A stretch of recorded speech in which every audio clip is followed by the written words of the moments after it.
Okay, so very good afternoon, one and all. In today's session, we will see how to print Unicode characters as well as some implicit and explicit typecasting, some programs on the loops, and one activity uh, that I have planned on Moodle. You have to solve that. Okay, so let's start. Screen is visible to everyone.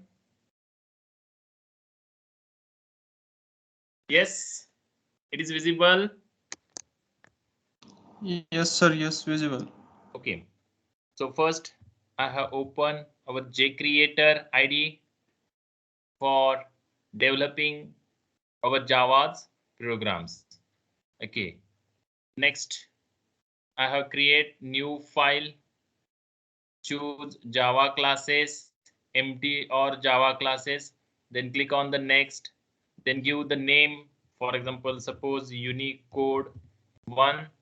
Save the file on particular location. So I have saved it on the desktop in that Java program and click OK and then finish. Okay, so this is our program source code file. Okay, this is a comment line, delete it. This is Unicode 1 and this file is public class. So it is saved by Unicode 1.java itself. This is called as a constructor, that is a default constructor or zero argument constructor. Okay, every class in Java having this default constructor. Let's move to the next point, that is our main method. So main method is public static void main. So string args, that is the array of arguments. You have to give any name to that function. So what is first, we have discussed how to print Unicode characters on the console. So printing the Unicode characters, we have to typecast it. For example, if you want, there are 65,535 characters exist in your character set in Java. We know that ASCII is the one subset of that Unicode system, and the ASCII starts from 0 to 255. So first character set, it is a ASCII, American Standard Code for Information Interchange. So guys, if you want to display all the characters, so for that we use the loop. We know for loop.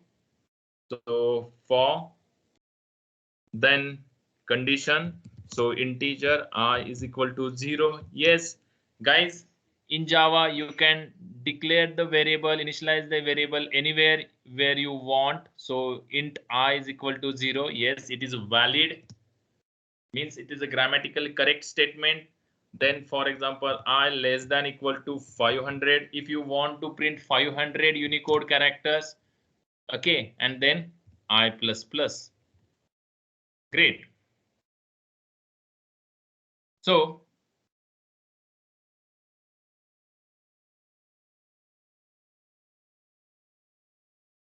next,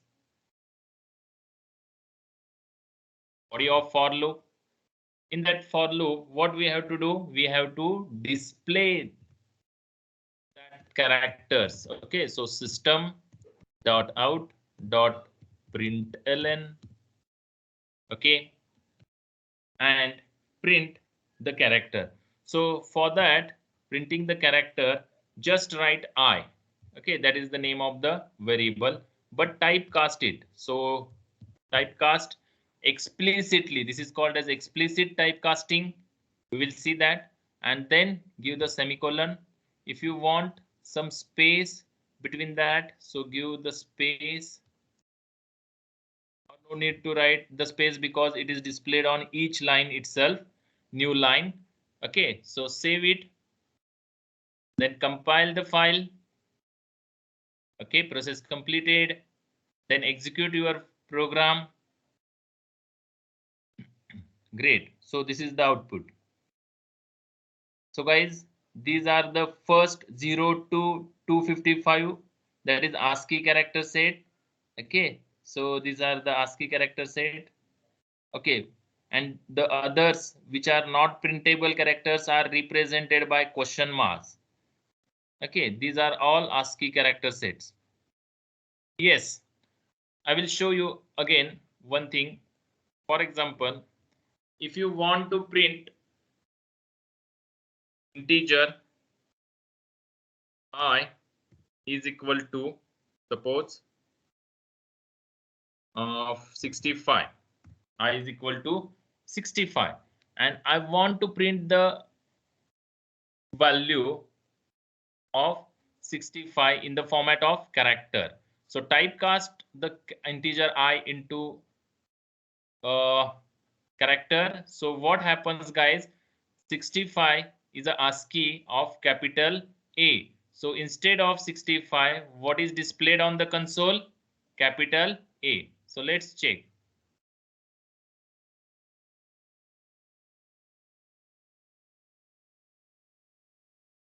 Great. So this is the output, capital A. This is called as explicit typecasting because integer value is greater, more requires how many bytes? 4 bytes. And if you want to typecast into character, character requires only 2 bytes in Java. So what happens? Explicit typecasting is required. So explicit typecastings, for that write parenthesis and inside that name of the data type, okay, to which you want to convert the value of I. Great. Guys, hope you understand. If you know 92, that is the 92's ASCII, and what is its character, then just write 92, compile the file first, and then execute the project or program. No problem.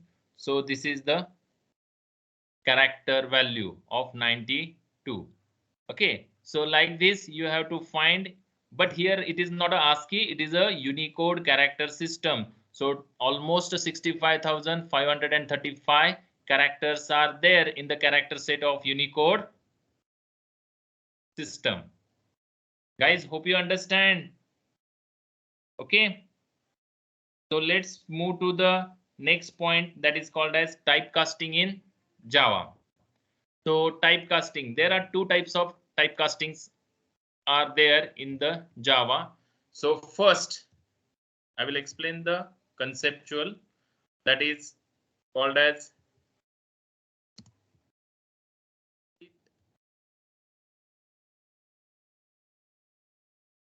typecasting, or it is also called as widening. It is also called as widening. Next, second type of typecasting is called as explicit typecasting. Explicit typecasting, or that means we have to typecast ourselves. Okay, this is called as explicit typecast. We have to write which type we want to convert the variable I. So this is called as explicit. Okay, programmer writes which type we want to convert. Implicit, it's done by automatically. No need to write this parenthesis and data type. So explicit typecasting is also called as narrowing. Okay, so these are the two types of typecasting in Java. Almost all languages there are these two types of typecastings exist. Okay, so implicit typecasting means actually it is done by, suppose byte is a data type, then byte is converted automatically, we can convert it into short, then short is implicitly typecasted into character, or character is implicitly typecast into integer, then integer is implicitly typecast into long, and Long is implicitly typecast into float, and float is implicitly typecast into double. Okay, so in this way, implicit typecasting is done automatically. Byte automatically get converted automatically. No need to write explicitly the data type. So byte is automatically converted into short. Short is character. Character into int, like this. And explicit typecasting. Explicit, that means narrowing, means that bytes are reduced. That means it is a reverse one. Widening means it is increased, because bytes required only one byte, short required 2 bytes. So automatically typecasting is happen because the size of short is bigger. So this value is what acceptable here in the short, because it requires 2 bytes. So automatically range is exceed. So no doubt these are implicitly done. But explicit typecasting, first, that is double. For example, double is converted into float. Float is converted into long, like this. Okay, means first is requires more number of bytes, and then we have to shortening it, or it is called as the narrowing of data type. We means that narrowing. Okay, directly you can make double into bytes. Yes, it is also possible. That is called as explicit typecasting. We have to mention which data type we require. Okay, great. So let's first give the comment line to this /star space, then */. Okay, so first give the comment. This is a comment line. Then now we will demonstrate the implicit typecasting and explicit typecasting. So first, for example, integer a is equal to 10, then double, okay, d is equal to 8. Okay, so this is called as what? This is called as implicit type, means data type. Casting means change, to change. So it is called as implicit typecasting, because here we don't write, no need to write it into what?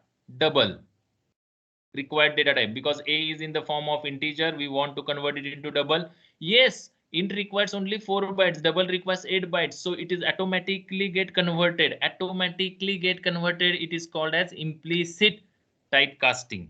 Okay, and if you want to print it, then print it using system dot out dot println. Okay. So integer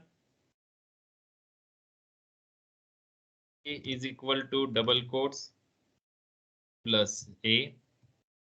Okay, then system dot out dot println, want to print double, so double a is equal to, or double d, name of the variable is called as d. So name d is equal to, in double quotes, plus d. And now let's check what happens, guys. Which value get displayed? Compile it. Yes, compile. Then run it and check it. What is the output of this program? So integer a is equal to 10. Yes. And double d is equal to 10.0. That is floating point is there, because it is a double value. Floating point value is there. Guys, hope you understand. Yes. Yes or no?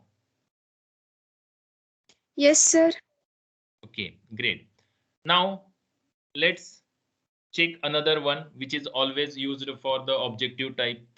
So first is the float value. Suppose float a having value, suppose 10.20. F indicates that this floating point value is a float data type value. Okay, so write capital F or small f, both are working. That is grammatically correct. So float is a data type. Okay. Mistake. Float. Okay, so float. This color get changed to the blue. It indicates it is a keywords. Float A. Suppose 10.20 F.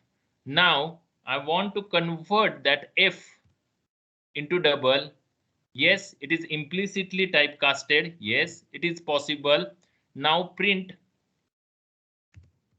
float A is equal to plus A and double D is equal to plus D, and check the outputs, guys, very carefully. So what happens?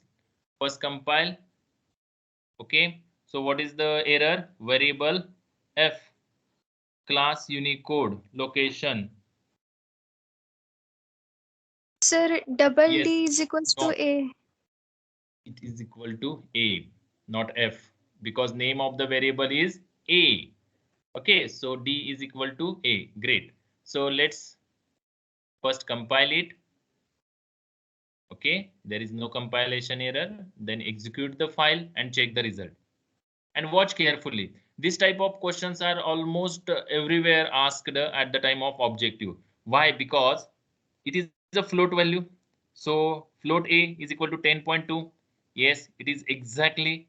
But when the double, this same float value is represented in the double format, then it is represented in different way. That is 10.1, 10.19999 like this. This is representation. Double is represented in different format while float is represented in different format. So guys, what happens if I will check both of these?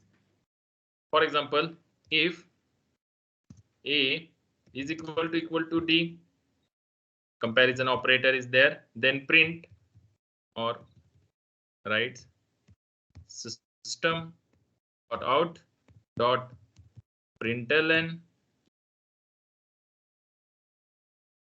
both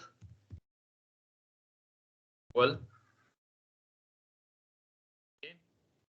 Else branching statement, else, if else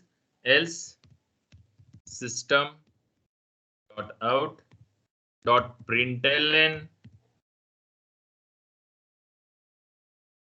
both are unequal. Okay, guys, tell me what is the output of this program? A 10.20 F, same A is assigned to the D double variable, and we want to compare it. Equal is equal to operator, that is comparison operator. So what is the output? Both equal or both are unequal? Comment in your chat window. Okay.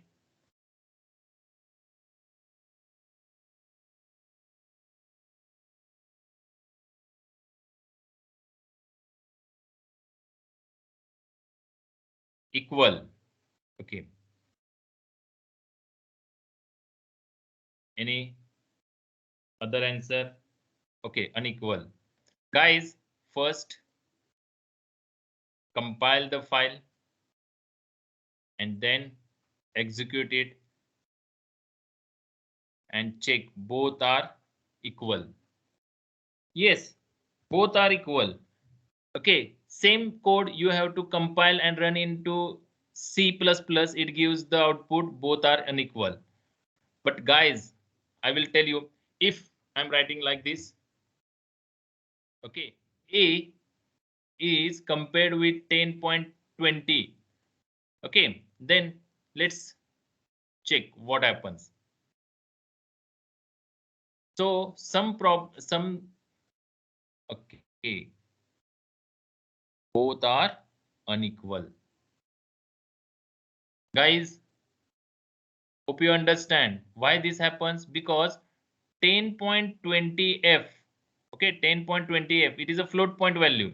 So this is A, value of A, and 10.20, but it is not right F. So it is considered as a double value. and in double format it is represented in another way, like 10.19999 like this. So these are not equal, so the output is both are unequal. Now my question is, if I have write 10.20 f, so guys, let's check what happened. Okay, we will check all the possibilities. So if we write f, then what is the output? Both are equal, because a is in the float point format and this value is also in the float point format. Then it is exactly same, so it gives the output. That means the condition executes true, and if it is true, what happens? It gives the both equal as a output. Guys, hope you understand this part.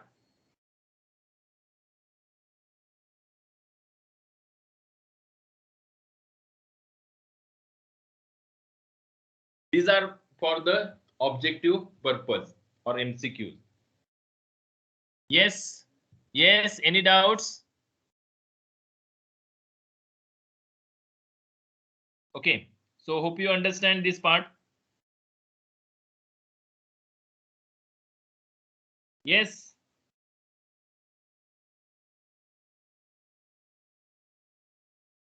So let's move to the next point of explicit typecasting. Explicit means you have to write, for example, double,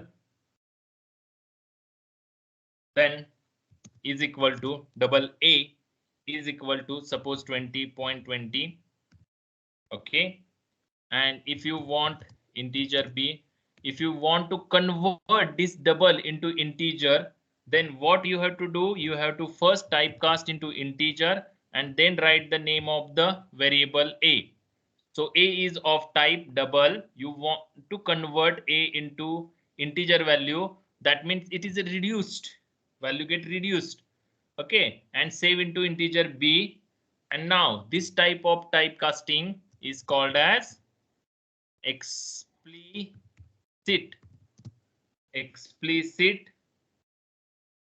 typecast or explicit typecasting. Okay, and print just system dot out dot print ln, and inside that print value of a is equal to plus a, as well as you have to print system dot out dot print ln that b is equal to plus b.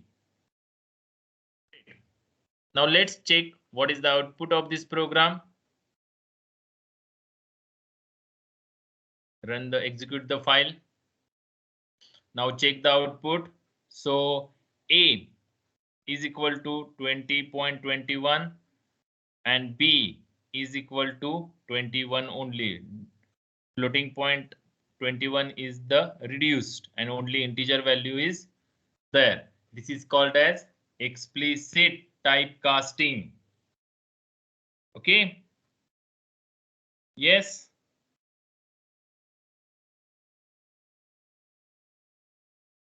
Hope you understand. Great. So let's check loops in Java language.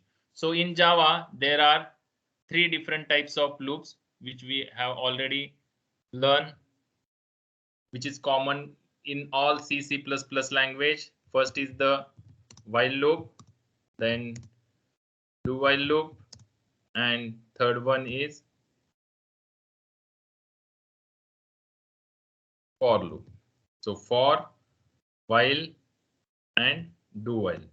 So these are the three different loops also available in Java. But guys, always in C, C++, condition, while suppose here condition, and value of the condition is condition is checked, and if it is true, it is returned true as a Boolean value, or false if it is false.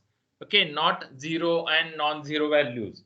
It is the concept in the C, C++, but in Java, there is another data type that is called as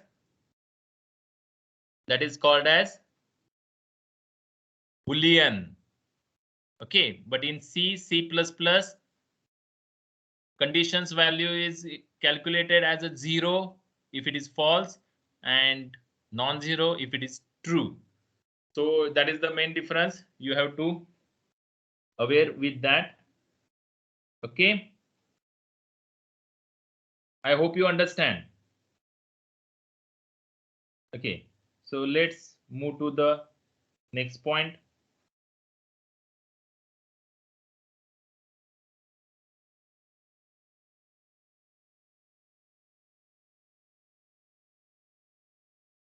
Okay. So using this, what we have to do, we have to first write the codes. Okay. For some problem statement, I will show some problem statement. So pattern printing, suppose if I want to print the pattern, I will show here 1, 2, 2, 3, 3, 4, 4, okay, 5, 5, 5. So I want to print the pattern like this using any loop. For this pattern printing, always use for loops, which is very easy for understanding purpose. So this is the pattern. That means first row gives you only 1, 1. In second row gives 2 2s. In third row gives 3 3s, like this. Okay. So to printing that, always we have take 2 for loops. Okay. So outer for loop gives you number of rows. Okay. That is the purpose of outer for loop. Then inner for loop gives you number of column logic. Number of column.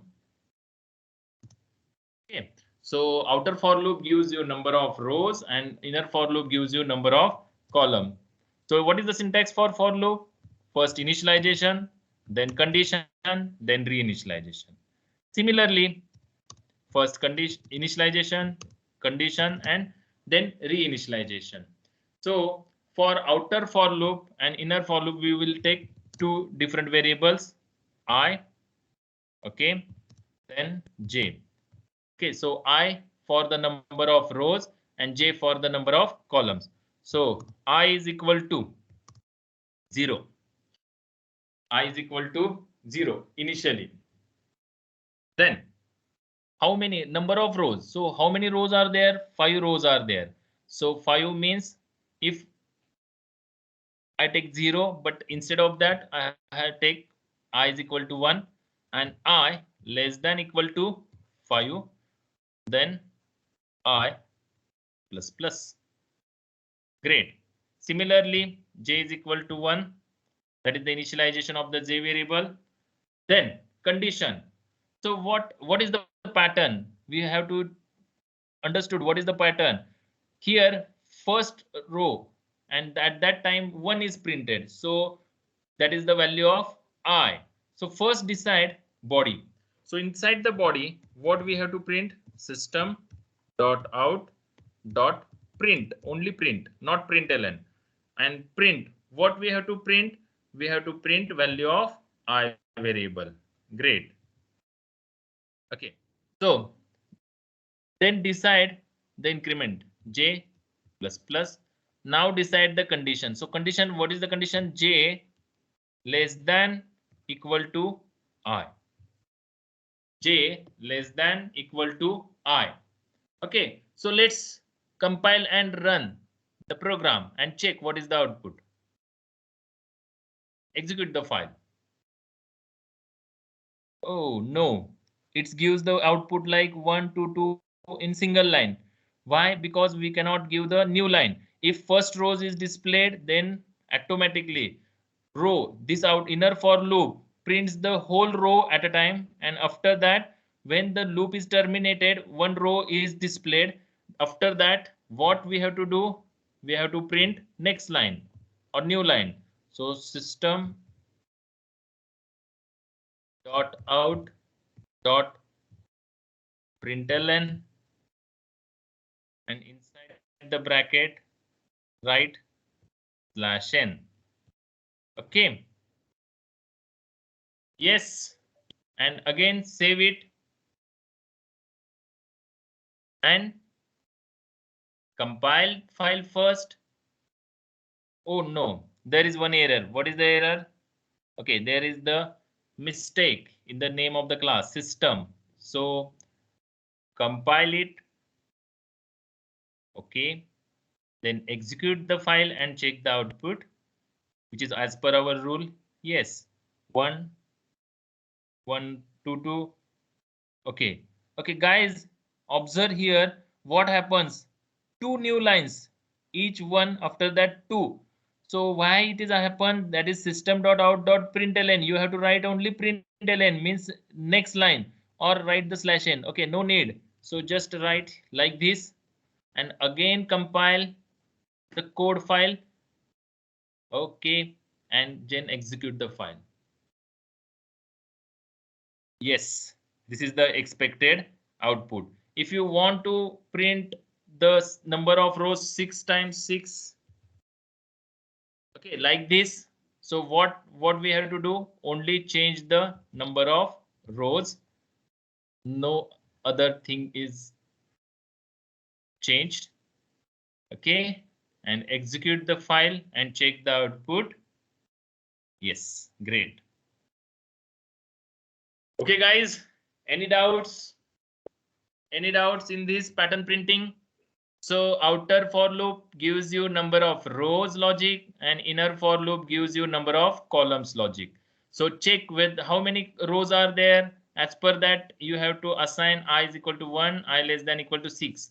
Why? Because we want to print 6 rows. So for loop gives you number of rows logic, and each rows how many columns we want to print. So for that, j less than equal to I, that is outer rows. Yes, so rows, so that's mean j less than equal to I we have to write. Guys, hope you understand. Suppose you want to print the pattern like this. So what is the pattern? 1 1 2, then 1 2 3, then 1 2 3 4, like this. So guys, what are the changes we have to made in this same code? What are the changes? Reply me on the chat window.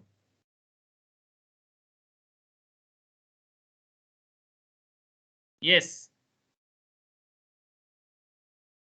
What are the changes we have to made?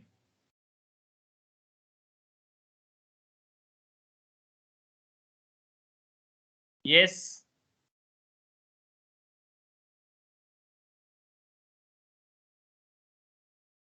Or unmute yourself and tell me what are the changes. Okay, guys, let's check. How many rows are there? 4. So here same logic, 4 is there. Yes. So just system.out.println, instead of that you have to print j. Only make that change, save it and compile. Okay, and execute the file and check the output. So what is the output? 1 1 2 1 2 3 and 1 2 3 4. So there is only the change because here we want to print value of j, which is increased from 1 to number of rows. Okay, so first row contains only one number, so 1 to 1. Second 1 and j value becomes 2. Guys, hope you understand. And what is the execution flow? First initialization, then condition check. When condition is true, then goes to the inner for loop, then j is initialized, then condition is checked. If condition is true, then body of for loop is get executed. Then again J plus plus. Then condition is checked. And again, if condition is true, then again body of for loop is executed. If condition is false, cursor goes out of the for loop, execute this line, and then goes to the I plus plus. Again, condition get checked. If condition is true, then goes to the inner for loop, and at that again J is initialized to 1 again. So that is the main theme. Guys, hope you understand. Yes, any doubts till this?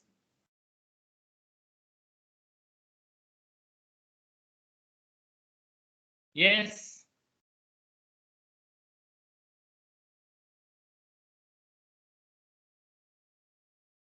Okay.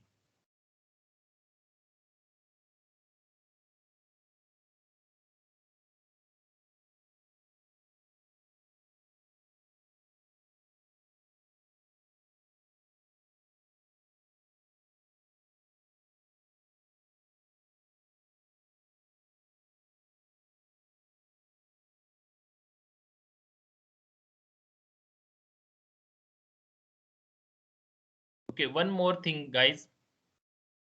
Okay, I will remove this point.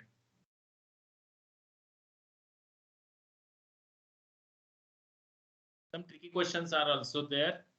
So let's check that also. Hello. Yes. So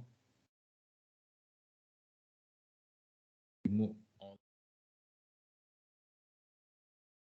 initialization, remove the condition, remove the reinitialization. Okay. Yes. Guys, we will see what is the output of this. What is the output of this? Tell me what is the output of this. Just what happens in for loop. Initialization is empty, condition is empty, reinitialization is empty.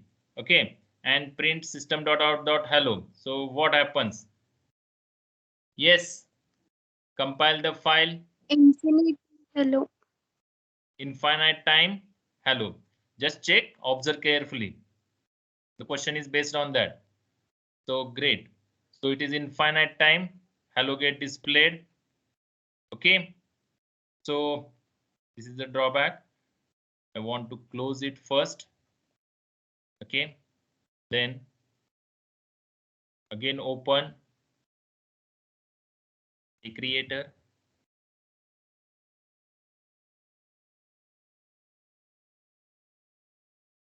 Yes, close it. File open. And which is that Unicode 1. Okay. So tell me if I am writing true here. Guys, what is the output? If I instead of condition, I will write true. Yes.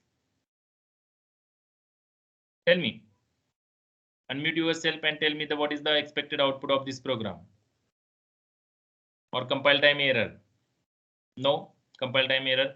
So when you execute the file and check the output, hello, hello, hello, hello, hello. Okay.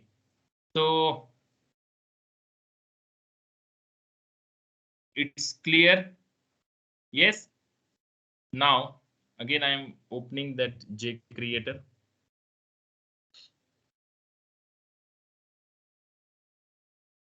Okay. Open the file. Yes. Now tell me if I write here false. Okay, both are giving the infinite time hello on the console. Okay, tell me what is the output of this code?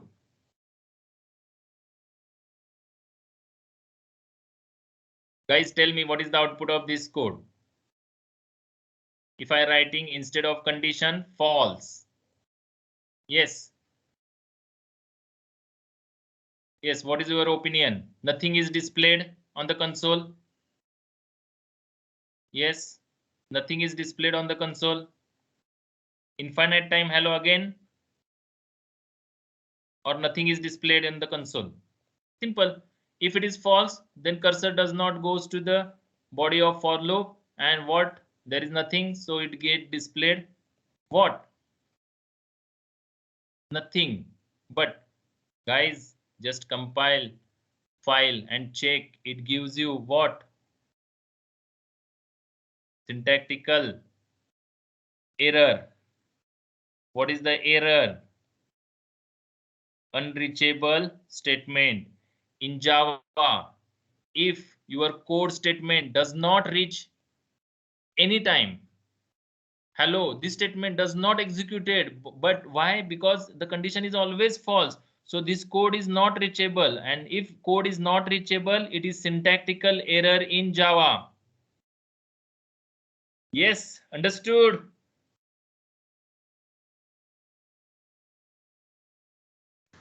Sir, Yes. if in this for loop in the place of false I'm putting 0, what will happen? What? 0. Yes, sir. Instead of that 0. Okay. Let's check. Compile the file. So 0. What is? It cannot be converted to the Boolean because 0 cannot be converted to the Boolean in Java language. Here must be condition, and the condition is evaluated into Boolean value, that is true or false. Okay, so it is a syntactical error in Java. Understood? You can write any one. 44. Yes, and when you compile the code, then 44, this value is not convertible into the Boolean. Understood, guys? Yes. Yes, In sir. C++, it is different. It is true, treated as a true. Okay. But in Java, it is treated as a not integer is not convertible into Boolean, like that. Okay, so it gives you syntactical error. And if we write false, this is different one. If we write false, yes, it is a false. So, but false, due to false, what happens? This statement does not reach any time. Okay, because it is always false. So this statement is not executed and it is code not reachable error. What it gives you? If you compile it, it gives you code not reachable error. Unreachable statement or code not reachable error. In Java, if any code not reachable, then it is a syntactical error. But in C and C++, it is not the syntactical error. If your code is not reachable, then also it does not raise any syntactical error. Yes, guys, hope you understand.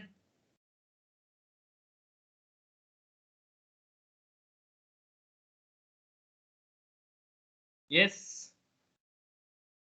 Yes, sir. Okay.